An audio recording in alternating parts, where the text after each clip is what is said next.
TV ate era program akafu njagala kutwala omukisa guno kwaniriza ku program ya Fenengazi. Program eno ebeerawo okuva ddala ku ssaawa 5 okutuukira ddala ku ssaawa 6 ogw'ekiro nga tutunulira ensonga nnyingi eziba zigenda mu maaso mu ggwanga mu bitundu byammwe ate era si byabufuzi byokka wabula mu byokwerinda, mu byenfuna, mu byenjigiriza, mu byobulimi ate era ne mu byobulamu kubanga omuntu atali mulamu tasobola kakala bulungi mirimu gye. Omutesitesi era omwanjuzi wa puroguramu eno ndi Sam Uganda Mugabi. Mu studios negatiddwako bannange okuva mu bibiina by'obufuzi ebyenjawulo betugenda okubanga tukubaganya endowooza zaffe oba endowooza zaabwe ku bintu ebyenjawulo olunaku lwaleero.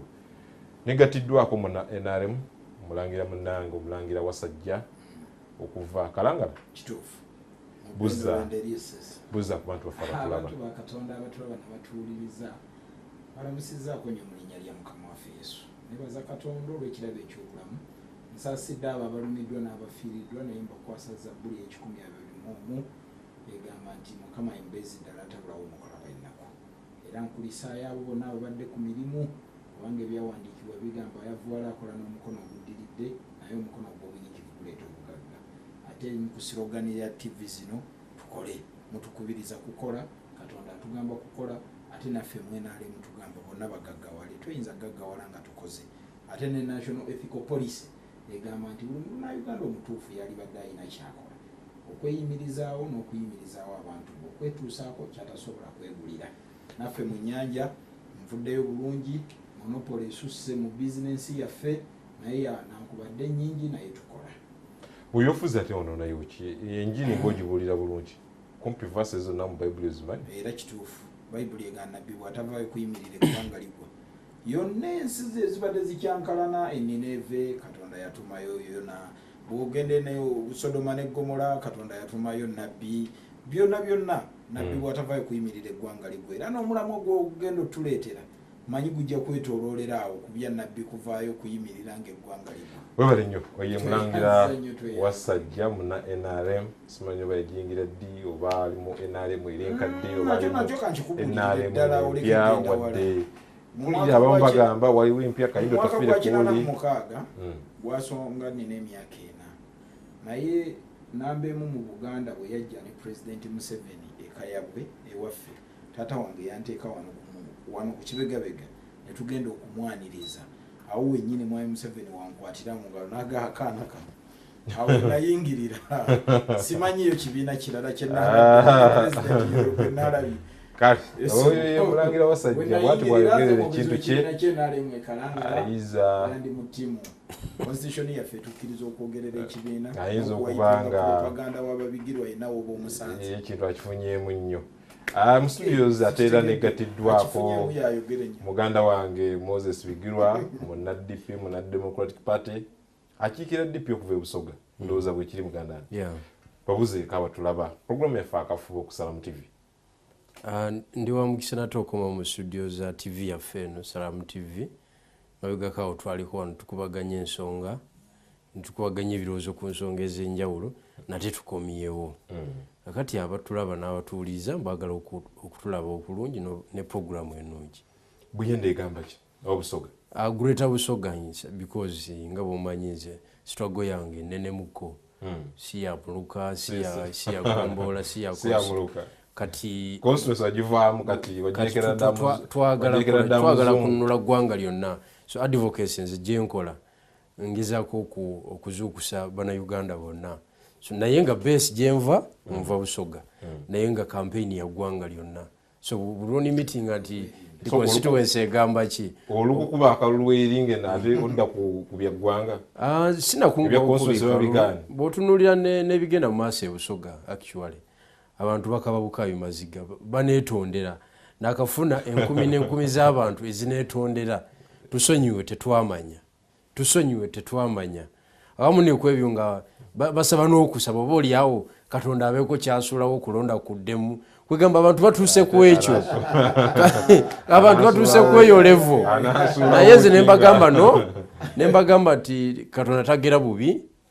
Katonda agira naye bwati we yabakola ki we yabagerera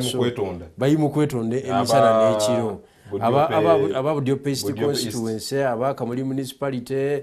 mu Busoga wonna kwetonda kwerere because bali totally disappointed.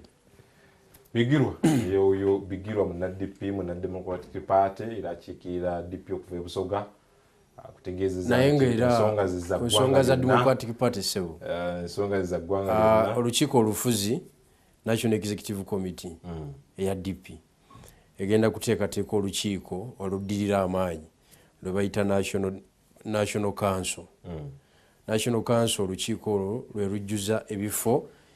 ebiba bibulamu ku National Executive Committee. So National Council inoteekateeka kalutu kati National Council mu maaso awo ejja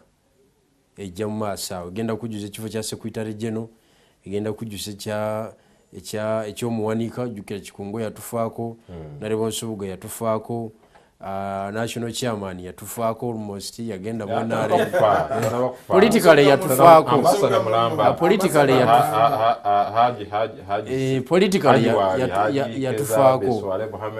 so ebifo ebyo n'ebirala mulamu naye politically yatukola ki yatugendako so mubere yatugendako takyaliwo ffe so mumbeera efaanagana bwitu ne kibanga naye tanaba kulangira keza teyalangira nti avudde mu DP leka naawe ate tomanyi naawe bangi mu gavumenti ndabe bangi ekifo yakisuulawo nakiwala kiyingi agamba wa DP naye akola ne bano ekifo yakisuulawo owekitiibwa okusuulawo ekifo kyo kyanjawulo kugamba nti ate ekibiina nkivuddemu weewaawo kaadi teyagikomyawo naye ekifo yakikola ki yakisuulawo ati ngafunye bwebumu kubonera obulaga bwebumu kubugenda maaso kola ki bwebumu kubonera obulaga nti person wa NRA I mean DP ngolida atali ambassador bwe naye nga sibye no naye point yabadde nti point yabadde nti ngenda kuvuganya sebo ku kifo ky'obwa deputy publicity secretary because honorable Kakanda abadde secretary abadde publicity agenda kuvuganya kuwa secretary general kati atalina okulekulira kati ate abadde omumyuka we ayagala kusaba kiri ekijjuvu kati nyagala kusaba ekyo Waiso ayagala okusaba Waiso Alex Mufumbiro ayagala kusaba ekyobwogezi ekijjuvu kati njagala kusaba ekyokumumyuka sekisaba sikwagala naye nga sigwe mulamwa ate bibadde bya DP sigwe mulamwa ate bibadde bya DP akikyate nakuwadde omukisa n'obuuzo butajjukizaako mwami Bigirwa nti wakati w'omwaka gwa 1998 paka wetwagira mu buyinza abeNRM owekitiibwa Paul Kawanga Simwogerere yali akulira oludda oluvuganya yakolanga ne President 7 naye yali minister mu gavumenti eri okuvaawo nga ye minister wa internal affairs mu gavumenti eno basebana kizito bonna tukoze nabo kyo kimanyi bulungi wasajja ndozo kimanyi bulungi ensonga ezaviirako mu Museveni ogenda mu nsiko ozimanyi bulungi olwedde eri awangudde akawulu yani wembadde nkirewangudde akawulu walioddamu olina akakwata mu boti nakakwatamu so mwami Museveni yagenda mu nsiko yagenda okukoma ng'olwedde Semugera alina amaanyi ge alina obuwagizi bwe naye nga nengeri gyayingira NRM mu 86 naye sebo akyali mutimbi wa bipande nanyini NRM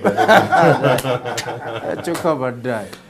naye olwaleero basebo abatulaba ne bannyabo njagala okubategeeza nti program gy'olimu ke kafubo akafubo Salamu TV nakutegeeza nti nina Bigirwa Moses kuva mu DP ate era ne Mulangira Wasajja okuva mu NRM tugenda kubanga tutunulira ensonga n'ebigambo ebyogeddwa omulabirizi we Fort Portal Bishop Kisembo yavuddeyo mu kuggulawo ekkanisa eya Church of Uganda wali kubeera Nyanji Girls ku ssomero era n'ategeeza n'asaba Museveni maaso ku maaso nti mukama wange President wadde Parliament yakola ennongoosa mu ssemateeka w'eggwanga akawayo 120 nekakwatibwamu ye agamba nti kekadde oweeyo obukulembeze mu mirembe bannayuganda balabe ng'obukulembeze bukyusibwa mu mirembe wetugenda otandikira era tugenda okuba zensonga zetugenda okuba nga tutunulira ye mwami Museveni naye yavaayo na mwanukula bulungi n'agamba kino si ekifo ekituufu gwe Bishop okungamba nti ate mpeeyo obukulembeze mu mirembe simanyi oba ekifo ekituufu kyekiriwa tujja kubanga tubitunuulira era labula abakulembeze b'eddiini ng'agamba nti mulabika lingiriza munteekateekamu obugambo obwo tujja kubanga tubitunira byonna ndowooza oba ntandike naani munaye naale tutandikire wano bishop yavaayo abatulaba n'abatuwuliriza neyanzanya okumpa omukisa guno muto wange mugabi naye ekisooka nze muto oba nze mukulu gwe muto wange gwe wategeezezza mu 86 ng'ebintu ebyo tubimanyi gwe muto wange tugende ku topic naye ebirala gwe muto wange waletiwayizi kasinoba muto era kimanyi ebadde joko naye otuwadde omulamu omulungi ekisooka bwe nabadde ntandika nabagambye nti bayibuli egamba nabbi bw'atavaayo kuyimirira eggwanga ligwa buvunanyizibwa bwa nabbi okulaba nti wano alowooza nti wagenda astray naye njagala okutegeeza ebigambo bino nti bwe twali tugenda mugikwatako togikwatako bishop oyo yali ku sayidi ki era y'omu ye yavaayo n'agamba nti tebagikwatako n'ensonga gye yaganira ng'alowooza nti mwami Museveni ajja kufuga oba okweyongerayo kakati wali bwe bamukuba mu kasooka waddembe okuvaayo mu kookubiri ekyo kimu ekyokubiri njagala okutegeeza nze ndi mukristaayo nsabira mu kanisa ya Uganda mwempeerereza nsabira mu St. Apollo enkumba ne Sese era omusumba wange ye Reverend Nathan Mulondo. So Bishop yakoze kyamu okugamba ku President Museveni aweeyo obukulembeze mu mirembe. Ekisooka tekyabadde kikyamu kubanga ye ndowooza ye. Ekisooka bwe twali tukwata obuyinza buno twagamba nti tujja kuleeta enfuga ya demokrasiya. Mu demokrasiya buli omu yeerondera gw'ayagala, buli omu yeeyogerera ky'ayagala era kyova olaba nga wetwajjira mu buyinza twalina TV oba 3 kati osanga wano wetuli wokka ku NBS nga mulina ezisoba mu 5 osanga nti aboogera bigirwa waddembe okwogera byonna byayogera gwe noyogera byogera nenjogera byenjagala at the end of the day ne watabaawo kye batugambako ddembe lya muntu okweyogerera kyekimu ku bisibye NRM eno mu buyinza ekyokubiri tukimanyi nti waliwo aboogera ebimu ebiyitira ne babanonako nakyo tujja kituuka ekyokubiri Bishop yatuukidde mu kiseera nti Yesu bwe yali ayingira mu Yerusaalemi ku lunaku lw'amatabi ne bagamba abantu nti musirike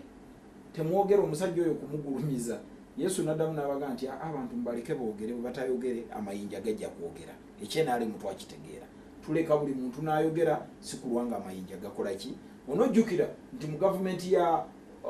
omugenzi Idi Amin Field Marshal Nyawume Bishop wa Uganda bwe yavaayo yali rumu n'ayogerako nti otutute astray oyo yattibwa ekisooka kye twasoose okufunamu credit nti omuntu bw'ayogera alekerwa eddembe lye okwogera nga kyekyawulira ekiri ku mutima si kulwanga amayinja googera ne tudda ku mulamwa yakyogeredde mu kifo kituufu ekisooka Bishop teyabadde mutuufu yabadde mutuufu kuba ddembe lye naye teyakyogeredde mu kifo kituufu nga president bwe yamugambye waliwo forum esobola okugamba ku president eya Joint Christian Council Bishop oyo alabika atuulako waliyo gye tuyita eya bannaddiini bonna nga beegattidde wamu etali abakristaayo bokka naye bannaddiini bw'ogamba nti Joint Christian Council ne Intelligence Council of Uganda baavaayo bonna ne mugamba muzeeyi ekintu kino president tubadde tusaba nti ssemateeka ennongoose zigende mu bantu zigende mu kaluka ekikungu yagaana president yagaana abatulaba n'abatuwuliriza muleke kumujjamize Mwami Museveni si yagaana bagamba ensonga tuyitwale mu bantu bakwatako akatundu 59 kagamba eneekwatibwangako tutuza mabega akatundu ak'enkaaga banankwatako batya akatundu ak'enkaaga mwemu ani alinkwatako kati endowooza y'abannaddiini yali nkyamu bwe kamala okulungamya tekagambangako nti bwe mubanga mukyusa 120 ba mumala kuddayo mu referendum kati bano kye baali baagala kyali kikontana ne ssemateeka agamba parliament yerina okukakyusa ssemateeka gw'ogamba sokulize ekibuzo kibadde ssemateeka gw'ogamba nti alambika bulungi bwagenda okukwatibwangako ssemateeka y'omwoyo ayogera ki ku kyokweyongeza emyaka abaka ba palamenti agamba nti balina kweyongeza emyezi 6 okujjako nga wabaddewo inevitable circumstance so emergency ki yabaddewo sigimanyi era yensonga lwaki tulinde kooti ebyo biri mu kooti kanzireko wano katono naye nzikiriza mmalirize n'aka bishop ensonga gye yakoze bw'aba yabadde tasobola mugambirako mu forum era president yamwanukudde mu bubi oba mwami Museveni ati president nzikiriza akakulaga obubi bwange president Museveni yamubatiza yali wa Church of Uganda era mukristaayo yabadde mukristaayo president Museveni era mukristaayo yabadde Bishop Shorrodon eyavuddeyo n'atulaga president yabatizibwa ddi ateberezebwa okuba n'emyaka emeka mu kanisa emu sayidiza eri Antonde eyo ne muvaayo ne muwalalira Bishop nti akoze bubi nnyo era ne muwalampa abasumba ba Church of Uganda ekyampisa obubi ennyo kati omusumba wa Church of Uganda omulala avudde yagamba nti nedda wa Bishop Shorrodon yalaba kino nze ndaba kino. That is the democracy. Si kibi naye ekisooka democracy means the majority always will lead the minority. Majority egamba ki abanyi bagamba bana gandi Museveni tekyetaaga kweyongerayo majority bana Uganda yagamba ki nti mwami Museveni kino ekisanja tukimuwe era ekijja yayogera ku kisanja bakujjawo myaka ku bibiri ombuuzizza ki ati kubuuzizza majority yagamba ki yagamba twagenda mu kalulu abangi ne bagamba nti yenale mu government ekulembera omwami Museveni tujongere ekyo kimu majority yagambye nti n'emyaka tugijjewo kama kanzireke wa Moses Bigirwa Bishop yavudde ebigambo bye wabiwulidde sigenda kubidda mu byogerako ki yabadde mutuufu oba yabyogedde wa kyama okusooka njala okuyozaayoza Church of Uganda okulabika nti ekyalimu abantu abalina ensa ba Bishop abatatirira nsi yaabwe abalaba mu maaso abapredictinga ebinaddirira singa ebintu ebyobufuzi babigenze bubi njozaayoza Church of Uganda ku lwa Bishop oyo yavuddemu omwasi kakati bano baleme kutunuulira butunuulizi nti democracy yoyo wokwogera nti tulina eddembe ery'okwogera. Bishop yabadde addressinga ki? Bishop yabadde addressinga issue eyamwami Museveni okusuula Uganda mu kinnya ekyamayiro 2 neera nga bwe kibadde kyabadde aliko yakugamba Bishop akugamba nti yamba bana Uganda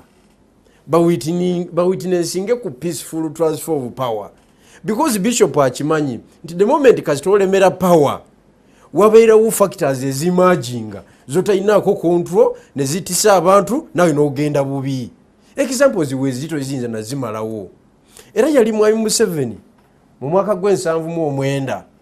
nga bakamala okutwala Idi Amin wano emisinde ekintu kyalimu nnyo yalinamu omukono gw'amaanyi awo yasooka okola lihaso ye ey'okkuba emmundu ya blaminga ba Bishop byaleka wano ne banaddiini abalala bamufuti abo baani sijui kalidinaali yabavuluga mu kiseera ekyo n'agamba nti banaddiini ne musirika busirisi nga gavumenti ya Idi Amin etyobola eddembe ly'obuntu bweti eta abantu bweti terrorizing abantu bweti n'anenya neki ne Organization of African Union ey'omu kiseera ekyo kati AU y'ennaku zino AU East African Union ya criticizing Organization of African omukogo gwa Africa AU not OAU olwalero AU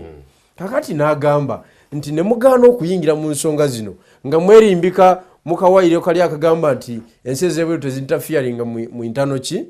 mu internal issues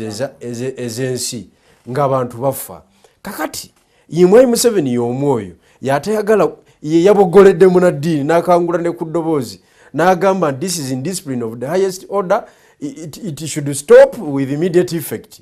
Okiwulidde ekyokumugambako yabadde mu kyamu President Museveni okumwanukula kubanga Bishop naye yamugambidde mu bantu. President yabadde mu kyamu naye kugamba nti kamuddemu mu bantu address engeri response gye yakoze yadde enfu yakyamuse ate ng'omukulembeze w'eggwanga takyamuka omukulembeze w'eggwanga tasaagamu buli dakiika abeera serious ate gwe yagambye yabadde asaaga yayogedde oli yamu addressinze yamusanze mu mbuga ye yamusanze mu mbuga ye mwasumbira endiga okiwulidde kati ate banaddiini bonna abasumba baffe bonna ne bayimaamu beyambisa obutuuti ku batuula obwo okwadressinga issues eziba ziriwo mu kiseera ekyo. Ekiseera kino kye tulimu tukyali mu mbeera ya gikwateko togikwatako ekyali mu ddiiro newankubadde palamenti erowooza nti yakimala eyo issue ekyali mu ddiiro okiwulidde mu population ekyalimu nnyo kyova olaba bukyanga tuva mu December tewaliwo mubaka yali azze mu bantu abagiwagira abantu bayivuddeko kati baddayo ababaka baziika genda mu jjinja olabe genda awo wonna mu busoga awo bajja tiwatongola bonna baali mwadde okuziika kati kankuwa ekyokulabirako ajja tiwatongola abaana be babiri bagraduatinze nakola embaga yagitaddemu emiliyoni ng'ebi tebanga nawo omukyere yagulidde n'abaana bato obadde okitegedde ekyo obadde okimanyi nze nkubuulira omukyere yagulidde n'abaana bato lufaafa tasobola kuziika babaroda bonna abagraduatinze wabi nakyambogo era yampane kaadi kati omukyere teyagulidde n'abaana kaadi lwakuba nti omukolo gwali gukwatagana gwa mukwano gwange tamale mirundi ate nga nina okuba kati nkubuulira kati yeye embeera programu akafubo Moses Bigirwa munadp ne omulangira wasajja muna NRM tukomawo omulabi waffe omulungi akyali ku Salaam TV njagala nate kuddamu kwaniriza studio yakutedde omulira naye mbadde nkyakubira sebo mbadde nkubira mu point studios nina omulangira wasajja muna NRM ne Moses Bigirwa munadipize Sambu Ibanda mwetunulira ensonga ezabaddewo nga omulabirizi we Fort Portal kitaffe mu Katonda Bishop Kisembo ayogera era abadde nga ayogera maaso ku maaso ne President Museveni okuva bwe bayisa oba parliament yakola ennongoosa musamateeka w'eggwanga kawayo 12 ne bakajjawo kumpi bakakwatamu so nga ate ne parliament nayo okweyongeza emyaka kuva ku myaka 5 okudda ku 7 ate nga tusuubira nti akadde konna akalwa k'ekikongo kayita referendum akadde konna kajja kuba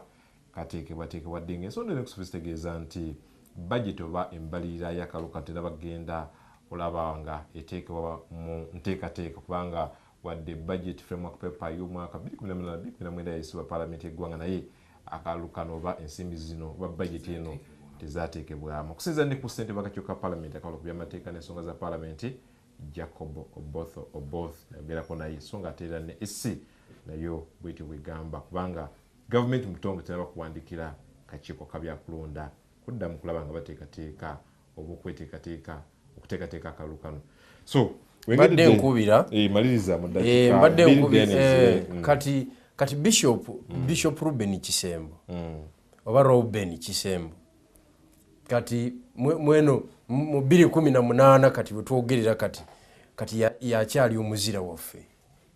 n'omuzira w'Abannayuganda bonna lwa nsonga emu nti kati ate struggle ajja advancinze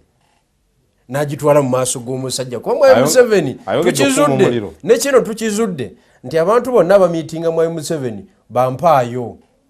muzeyinze ndi bubi nnyo abagwa mu moroka bali bubi nnyo buli abamumiitinga bonna kati kyemaze okuzuula tiwanabeerawo omuntu amiitinga President Museveni n'amwatulira namuga wategedde muze ekiri ku ground kyekino tewaliwo bano balwana bulwanyi okumulaba tebamulaba namulaba bemugamba balebe mpizi bavuddeyo va kwabo tebamulaba era abo mwenare mukokasi abo ate babatuuza namabega omusajja yadvansinze struggle n'agimukuba mu maaso ng'ali awo n'akootinga ne Bible because tekiriko kubuuza Mwai Museveni agenda tutisa bino byabaddeyo Fort Portal byongedde kuzukusa nsonga eno ey'emyaka ekyo si kituufu kubanga kiringa bwolaba mu kooti kooti eyasala omusango nti Mwami Lukwago kyali kituufu okumuyimpikinga okuva ku bwa road mayor tebali gyebaza bagamba mbinyonyo n'amateeka tegagobererwa naye kooti eyasala omusango nti Mwami Lukwago bamuyimpikinga mu bukyamu n'omusala gwagufune yali nnungi kati abantu baffe abatulaba n'atuwuliriza eddiini tuteekwa okugijja ku that level ekisooka nze ndi mukristaayo ate yasomako ku bikanoni by'ekkanisa kuba nasomako ku theology naye bwe tuba tulonda bishop ayita na mu kalulu kitegeeza osanga bishop omu nga yafunye obululu 35 omu n'afuna 38 ne bagamba afunye 38 ye bishop oluusi ye criteria gye tukozesa nga bakanoni baffe balonda kitegeeza bishop ono oyo gw'olaba ayogedde nesi si abawo nkomeredde bakanon si be balonda sebo abaweereza house of bishops otyo abaweereza abatukoledde oluusi babeera omu n'afuna 3 omu n'afuna 2 kitegeeza waliwo abiri agatakkiriza naye tuveeyo mu kriteria y'okulonda bishop kyetubaddeko ku bigambo bya bishop ogenda mujjako amagandula ebigambo bya bishop n'ekisana kya bishop kirikiriya Yes. bishop ofuga emyaka emeka yabafuze okukoma 10 n'emeka 15 ng'owummula teri asobola ogisobya teri kwongeza babishop kibisaba waliyo bishop gwe bayita owewammwe wa ani bishop bamwoze yagenda atya yajja atya naye ebyo tubireke tetubigenda mu kuba ddiini yange gweoyagala otugamba ebya bishop Moses naye ebyaliwo tusooke tudde ku nsonga n'obuyinza akyaliwo era n'obukulembeze yabuwaayo bulungi kuba bituli era yabukwasa Dr. Michael Chome omwana wange ne Dr. Michael Chome naye n'abukwasa omwana wange Nasuuna agenda kubatirizibwa musumba ajja kuteekebwako emikono bishop era nzikiririza mu Church of Uganda gye sigenda kuwummula gye sigenda kuvaamu naye njagala okutegeeza mwami Bigirwa lwaki mbadde nkuleetera kiri eky'omulamuzi ebigambo bingi bye mwayogera ku Bishop Sholbroom bwe yavaayo n'atulaga bulazi nti ono omulenzi Museveni bwe yali ng'akyali muto yabatirizibwa mu mwaka bwe guti era akakonge anti ensobi gye yakola bishop oyo ensobi gye yakola bishop oyo ne bamuwalampa nnyo akapapula erinnya lya Museveni lyali lisemba wansi tewaliwo bala kwolo babatiza oyo yeka kwolo babatiza oyo yeka ekyokubiri anti ze moderator wadde kisabye naye ze moderator kwolo babatiza mwe Museveni yeka anti kyengamba ono bishop gwatugamba oweri enankanyeri oba lwamata wansi eyo mwankole yaleeta ogutabo erinnya mwe Museveni erinnya lye eryali wansi bweriti anti kakati kwolo babatiza Museveni yeka kuba olukoloboze lulaga nti yagendayo nga yagala okulaba olukoloboze lulaga nti yaliko yeka kweyo era tewaliwo mulala kwolwo naye ebigendererwa bya Bigirwa nze ndabanga okutema mu kanisa simanyi Bigirwa Moses oli Moses omusiraamu Moses tombuuza ebyo naawe naye bw'oba eri nganze tukkirize mu bigambo bitono tukifunze nti bishop kye yakoze ddembe lye nga Bigirwa bwe liri ddembe lye okugamba nti mwami Museveni va mu buyinza enkya nange eddembe lyange okugamba nti mwami Museveni togenda naye bwe tuddayo mu nfuga gye tulimu tunoonya democracy nga bagamba nti Bigirwa agamba Museveni tugenda bishop agamba Museveni wummula Mugabi agamba Museveni tukyamwagala Wasajja agamba Museveni tukyamwagala ngeza bugeza agamba tukyamwagala nga tudda mu bantu nga bagamba mu nfuga ya demokrasiya abangi bagamba ki nga kakati ate omulangira kyatamanyi soko muleka amalirize ku nsonga gye tuliko oba Museveni agenda oba tagenda kintu kitono nnyo mwekuŋŋaanye ne banno bishop wo n'abalala abalowooza bwe batyo mugende mu bantu mubagaye nti Museveni tadda nange ninayo ne ba bishop bange n'abaawule bange twekuŋŋaanye tugende mu bantu abangi bwe banaagamba dde ajja kudda naye kyebuuzibwa nsaba muyambe mu nsonga omulimu nsaba muyambe okugamba bw'ati oba Museveni yamuzeemu omulimu gwa bishop gwe guli oba omulimu gwa munnaddiini gwe gulibwa okuluŋŋamya abantu physically yakoze ekyamu kyeyakoze si kikyamu kuba ye kwe kulowooza Museveni agende era yamusabye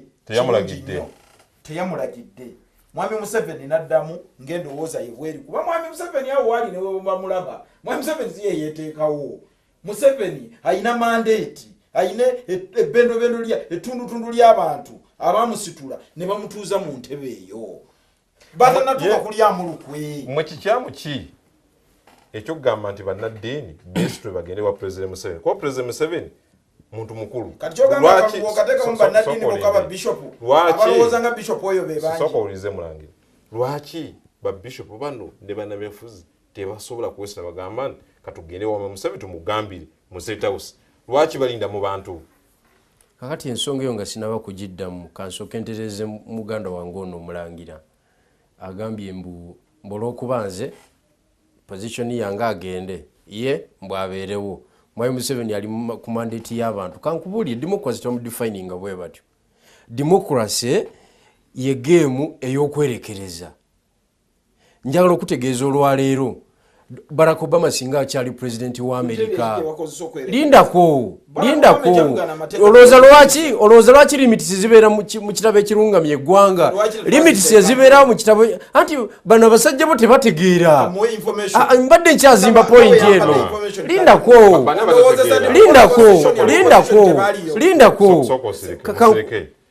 Ekigambo ekyo bandi bogamba batategeera. Ababaka ba parliament.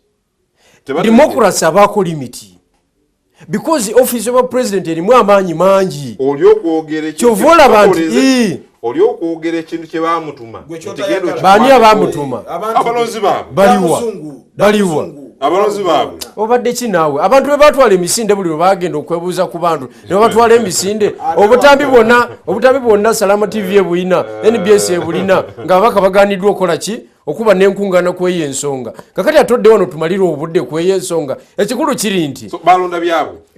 balonda byabwe.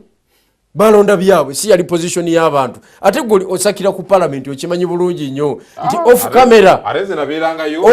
nga bagamba n'okugamba zinabeerangayo mu consensus. Omukulu ekintu yakyagala. Point gye mugamba ono omukulu. Ono nanyini NRM njagala mutegeeza ekintu kiri kimu. Linda ku katini. Ngenda jiku. Akuwa information. Ngenda muwa information esooka nti Barack Obama gwoleeta amateeka agafuga mu America gamugamba afuga ebisanja 2 tadda kabe mulungi atya kabe mubi atya. Amateeka agafuga mu Uganda ganjawulo ku ga America gagamba nti omuntu bw'anaweza ng'emyaka 18 egironda komaawo wadembo kwesimbawo n'ekisemba information yo ngitegedde Mwami Museveni kati ogimpeesa ku kifuba. Mwami Museveni mukyaki we yabadde oba owambye soka member wa congregation owambye stayo omubatize so moderator musajja wambye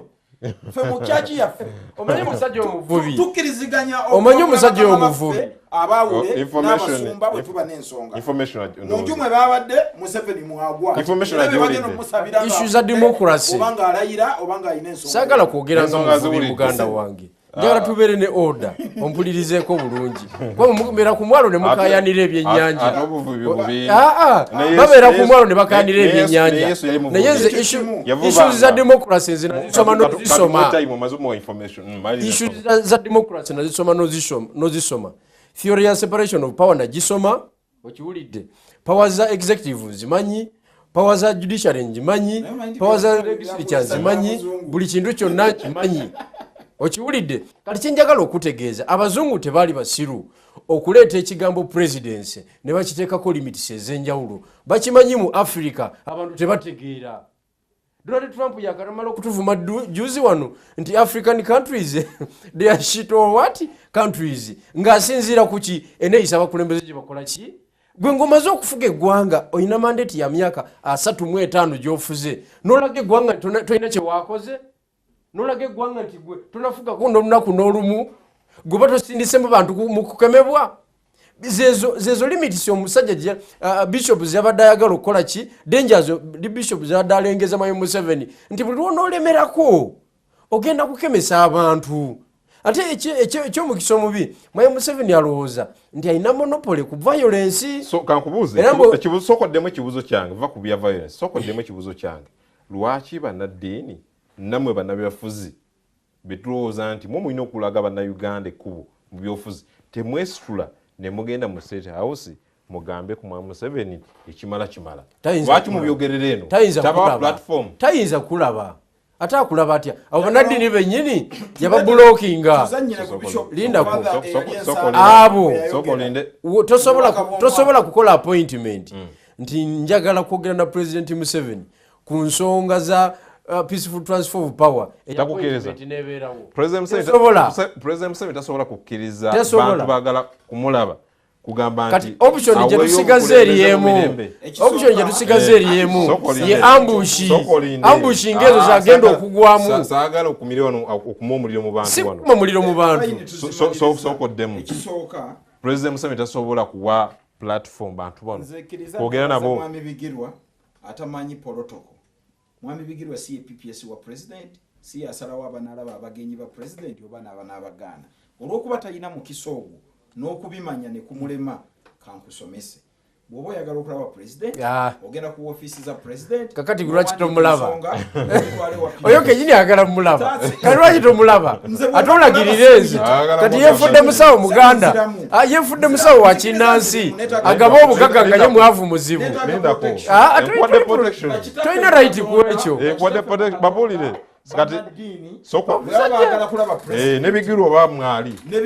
ono tiimu ye yonna bakesula ne mu konvoyi ya pulezidenti baagala kumulaba kati ate alagirira nze engeri gye nalabamu pulezidenti Museveni ekyokulaba pulezidenti kyo kisazeemu tokimalirako budde wagira sooka olinde abantu babulire process ey'okulaba mwami Museveni abamuntu munene nnyo mu ggwanga bishop bwe beetaaze kulaba president nakugambye waliwo ebibiina nga oba protocol otambula otya ebibiina bibiri ebibagatta Joint Christian Council ne Religious Council tebasabangako nti twagala ku addressinga this point maaso ga president okimanyi otya bulijjo bwe bamusaba bamusisinkana ekyo kimu naye tetugamba nti olw'okuba balina kuyita eyo ono yeeyise wabi luli yagabanga mu pajero bakamusisinkana emirundi emekera ku nsonga ki ng'ogyeko kino mingi ze baagala naye ono we yayise yabadde mu ministry ye nze ndi mubulizi wa njiri by profession mu Church of Uganda naye bw'oba oyagala okubuulira enjiri oli waddembe okwogera ku buli kyoyagala bwe kiba nga kyekinazza abantu mu kkubo kyenvudde nkugamba nti bishop teyabadde musobi ku proclaiminga ndowooza ye naye tekitegeeza nti yalina otusalirawo kyeyasazeewo kyetuteekwa okukolera okulaba mwami Museveni kizibu nnyo kuba bigirwa n'abatula kati kummwe kunze nzayogera wano ne bwe mwetaaga enkyayikandi naye kuba mwami bigirwa saagala olimba eggwanga bigirwa bwe ntandika okwogera emirundi gye twakeeseetula naawe nga tulinda kulaba president ne by'omulabira ne by'ojjayo tojja kukyagala babuulira abantu era abamwagala bakola waliwo abajja ewamwe ne mubatabe gw'omutwalayo ekizibu ekyabaddewo gw'omutwalayo emirundi gye naakamukulembera naye akimanyi mu mutima omugwa mu konvoyi otwale mugwa mu konvoyi ya president mukozinga accident emmotoka ziyimirire mu mulabiraawo konvoyi ya president amateeka nga manyi gamulagira kyegalagira okumukola tomaliranga batuwuliriza abaffe abagwamu bali mu komera omanyi obudde bwa tv njagala obuwa ekitiibwa bakakutwala emirundi emeka wa president mubuuze wuuyo mingi wakamutwalayo emirundi emeka mingi emeka mutamiivu n'obutamiivu nakabako naye naye waliyo n'ebirala gyakoze nganonayo ki yanonayo ki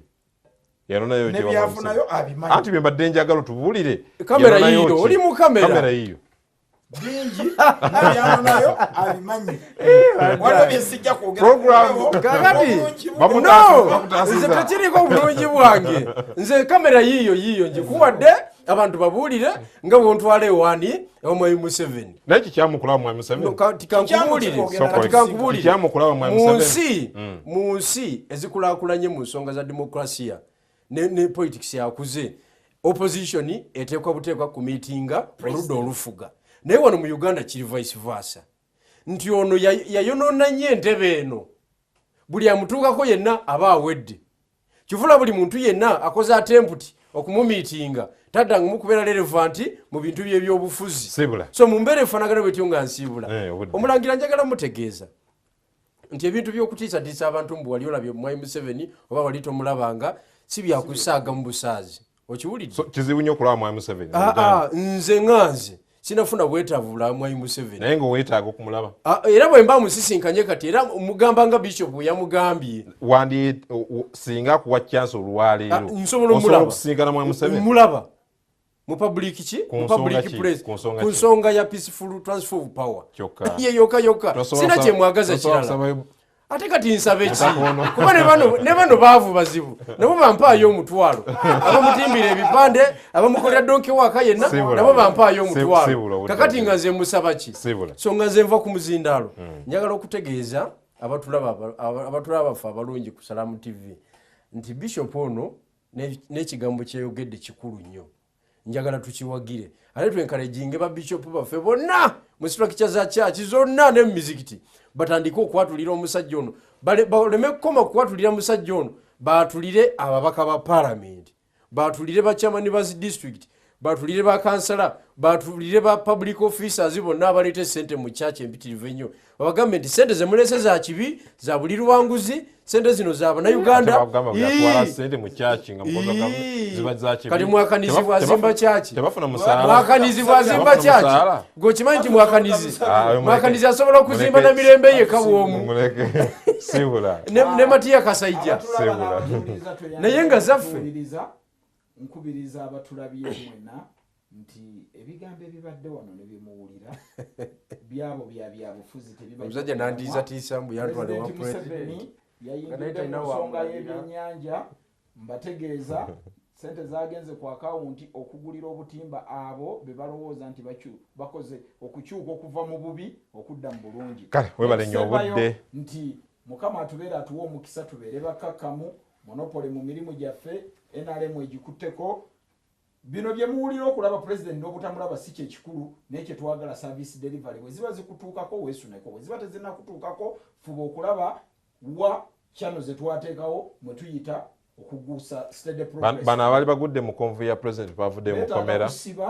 bavudde mu komera oba bavuddeyo babeyimiridde naye beetaaga kusiba n'abalala balabire okwo nti emmotoka za president tebazigwamu bakibiina mpozi oba oliwo NRM oba oliwa UPC oba oliwa DP nkubuuziza amateeka agatambuza president bani abagwa mu konvoyi buulira ate tiimu yo bakibiina ki NRM tiimu yo gyokulira babasibe NRM bameka bakasibwa babasibe program akafubo bweti webaddeyo olunaku olwaleero njagala okubebaza mwebala okuba nti mubadde mutulaba endowooza za bagenyi bange muziwulidde Moses Bigirwa okuva mu kibiina ky'ebyobufuzi ekivuganya gavumenti ekya DP kyasinze obukadde naye ndowooza simanyi lwakiganya okukwata ku steering ate era ne muganda wange omulangira wasajja Eli okuva mu kibiina ky'ebyobufuzi ekiri mu bukulembeze bw'eggwanga ekya NRM kikiri mu bukulembeze bw'eggwanga ndowooza kikiri mu bukulembeze tokimanyi kikiri mu bukulembeze naye nga mbadde Sam Ibanda kambagalize okusula obulungi